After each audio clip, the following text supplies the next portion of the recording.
On the morning of the 2nd of August, 1993, the summer sun rose over Portland, Oregon, as it always did quietly, without warning of the tragedy that would soon cast its long, cold shadow.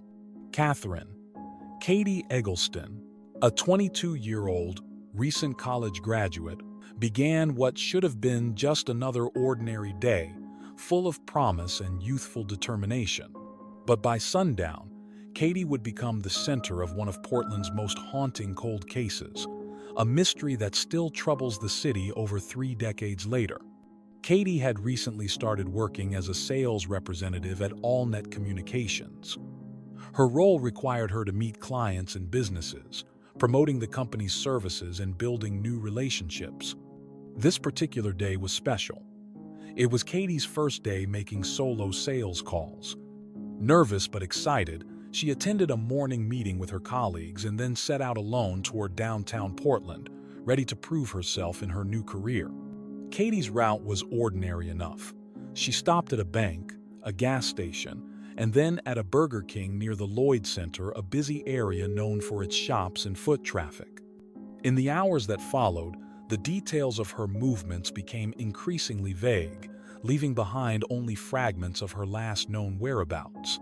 But the story of Katie's disappearance isn't only about a young woman who vanished. It's about the unsettling quiet that surrounded her case, the lingering questions, and the profound impact on those she left behind. In the years before her disappearance, Katie had shown all the signs of a bright future. Friends described her as driven and friendly, with an infectious laugh and a thoughtful nature. She had dreams of making a real impact at AllNet Communications, a hope that fueled her energy that morning as she prepared for a day of sales calls in the heart of Portland. Yet sometime between her stops and her planned afternoon meetings, something went terribly wrong. Later that day, Katie's car, a white 1990 Volkswagen Jetta, was discovered in a hotel parking lot not far from the Lloyd Center. The car itself was unlocked. Inside were her purse, car keys, and other belongings, everything except for Katie. The placement of her car and belongings suggested she had planned to return shortly, but she never did. For her family, the wait for answers turned into a nightmare that refused to end. Katie's parents, who were deeply close to their daughter, immediately knew something was wrong when she failed to return home or call.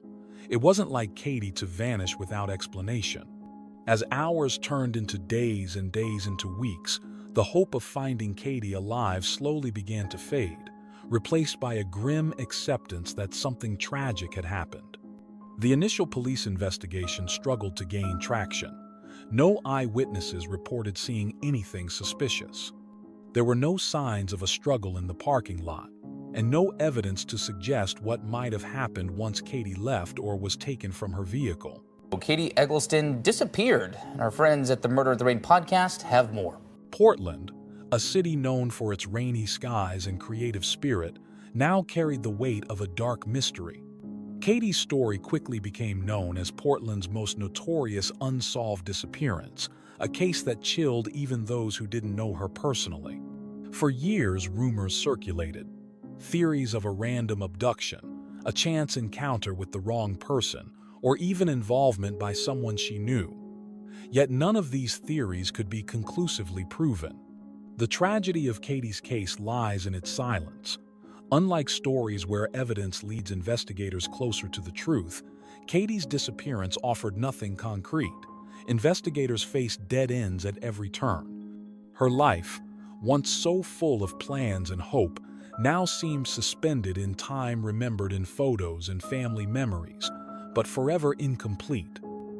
Katie's parents became advocates for answers, working tirelessly to keep her name alive in the media. They hoped someone might remember seeing something, anything, that could help explain why their daughter never came home. They spoke at public events, appeared in interviews, and reached out to anyone who might help. The pain of losing Katie, combined with the absence of closure, was a burden that changed them forever. I would have never imagined at that time, looking ahead 25 years, that I would be talking about that case.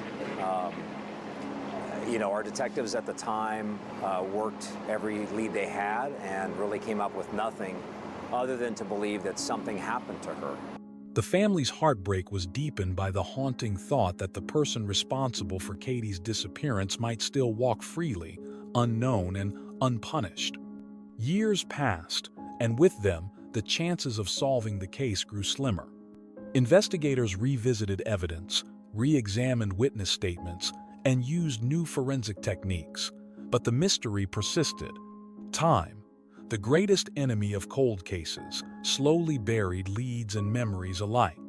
In the absence of answers, Katie's story evolved into something larger, a symbol of how easily a life can vanish and how deeply those left behind can suffer in the quiet that follows.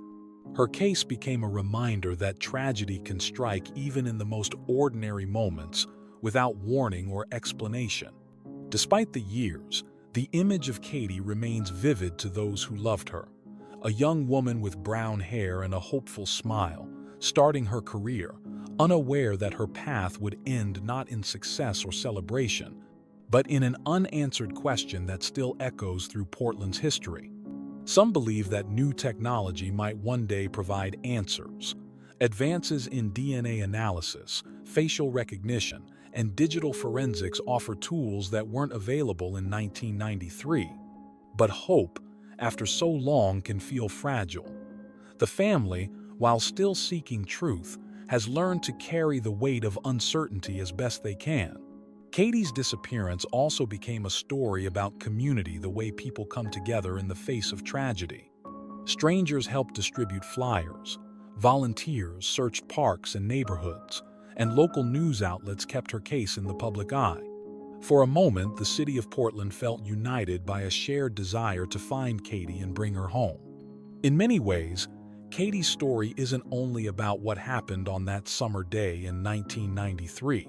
It's about the years that followed, the tireless search, the painful anniversaries, and the quiet hope that somewhere, hidden in a forgotten memory or overlooked clue, lies the truth. Cold cases often fade from public memory, but Katie's disappearance still lingers. It's discussed on online forums, in podcasts, and in late-night conversations among true crime enthusiasts who hope to piece together what really happened. The details of her last day stopping at a bank, a gas station, a fast food restaurant are examined and re-examined for hidden meaning. And yet, the most haunting part of Katie's story may be its ordinariness. She wasn't engaged in anything dangerous or secretive. She wasn't meeting strangers at night or visiting risky places. Katie was simply working, trying to do well in her new job, and planning to come home at the end of the day. That's what makes her disappearance so deeply unsettling. If someone like Katie could vanish so completely, it means it could happen to anyone. Years later, the Lloyd district has changed.